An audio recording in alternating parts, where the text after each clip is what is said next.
This channel does not promote any violent, harmful, or illegal activities. All content provided by this channel is meant for an educational purpose only. আর এই মুহূর্তে একটা খবর break করছি আমরা। কসবায় আদর্শ খুনে রহস্যের পর্দাফাঁস, গ্রেপ্তার দুই অভিযুক্ত।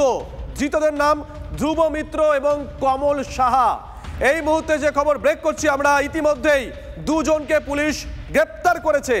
তাদের নাম ধ্রুব মিত্র এবং কমল সাহা।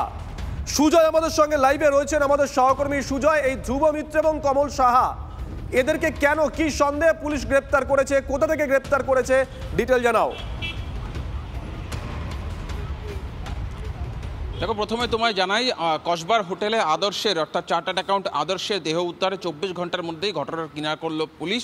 কসবা থানার পুলিশ এখনও পর্যন্ত দুজনকে গ্রেফতার করা হয়েছে, ধ্রুব মিত্র এবং কোমল সাহা। এই দুজনকে গ্রেফতার করা হয়েছে এবং যেটা পুলিশ সূত্রে জানা যাচ্ছে যে একটি ডেটিং অ্যাপ মারফত তাদের আলাপ হয়। আলাপ হওয়ার পর গতকালই প্রথমে তাদের দাবি অনুযায়ী, ধৃতদের দাবি অনুযায়ী গত পরশু রাতে তারা কসবার ওই হোটেলে ওঠে।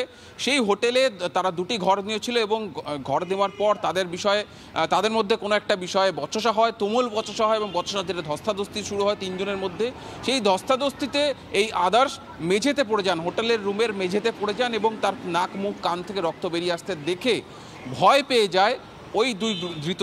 অর্থাৎ যারা এখনও পর্যন্ত তারা জেরা এটা দাবি করেছে, এখনও পর্যন্ত কিন্তু আরও তাদেরকে জেরা করা বাকি।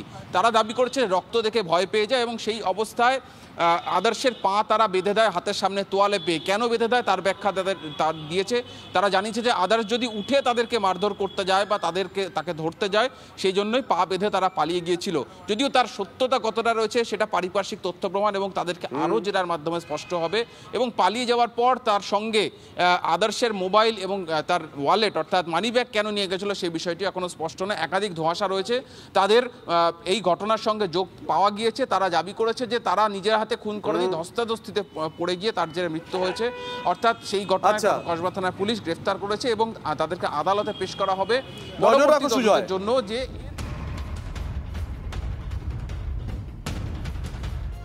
প্রেমের পথে বাধা, পথের কাটা সরাতেই গুলি করে খুনের চেষ্টা। বরানগর গুলিকাণ্ডে পুলিশের হাতে চাঞ্চল্যকর তথ্য।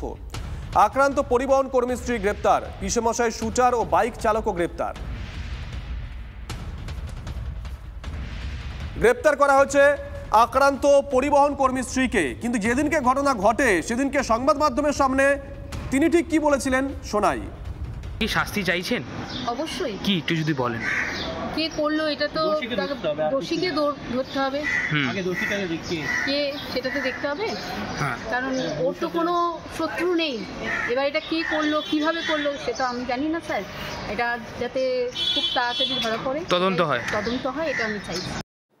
দেখুন, এই ঘটনার পর পরিবহন কর্মী স্ত্রী ক্যামেরার সামনে এই কথা বলছেন, কিন্তু সূত্র মারফত আমরা যে খবর পেয়েছি একাধিকবার তাকে পুলিশ যখন জিজ্ঞাসা করে সেই জিজ্ঞাসাবাদে বেশ কয়েকবার অসঙ্গতি মেলে আর তারপরেই তাকে পুলিশ গ্রেপ্তার করেছে। এখন জানা যাচ্ছে যে গোটা ঘটনার চিত্রনাট্য এই ভদ্রমহিলা তিনিই রচনা করেছিলেন।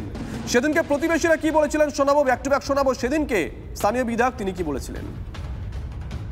একটাই ফায়ার হয়েছে, তারপর তারা বাইক নিয়ে বেলগড়িয়া এক্সপ্রেসওয়ের দিক থেকে বেরিয়ে গেছে। কারা এটা জানা গেছে কিছু না, এটা এলাকার কেউ নয় এবং ইয়াং লড়কাই মানে ছেলেরাই ছিল। আমরাও ভাবতে পারছি না যে কী ব্যাপার এটা হলো।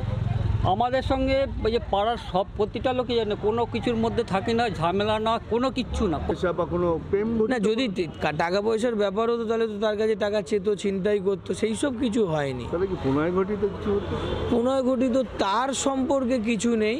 পুলিশের অনুমান কিছু অন্য, সেটার উপরেই পুলিশ তদন্ত করছে। খুবই চিন্তিত আমরা প্রত্যেকে এবং প্রশাসনের লেভেলেও আমি কথা বলেছি। ওনারা ওনাদের যা ইনভেস্টিগেশন ওনারা করছেন এবং কারা করেছে, দুষ্কৃতীরা কারা ছিল, কি তাদের উদ্দেশ্য ছিল, সেইগুলো তো জানাটা খুবই প্রয়োজন। কারণ এই ধরনের ঘটনা বরানগরে অন্তত একেবারেই শ্রেয় নয়। আমরা এটা অত্যন্ত প্রত্যেকেই আমরা চিন্তিত। পাঁশকুড়ায় চলন্ত ধৌলি এক্সপ্রেসে ছিনতাইয়ের চেষ্টা, ছিনতাইকারীদের সঙ্গে মহিলার খণ্ডযুদ্ধ। ছিনতাইয়ে বাধা পেয়ে মহিলাকে ট্রেন থেকে ধাক্কা, চলন্ত ট্রেন থেকে পড়ে কাটা গেল মহিলার হাত। এদিকে চেন টেনে ট্রেন থেকে পালানোর সময় পাকড়াও দুই ছিনতাইকারীকে গণধোলাই দেয় গ্রামবাসীরা। এই সেই ছবি। মুখ্যমন্ত্রী যাওয়ার আগে মতুয়া ঠাকুর বাড়িতে এবার পোস্টার সংঘাত।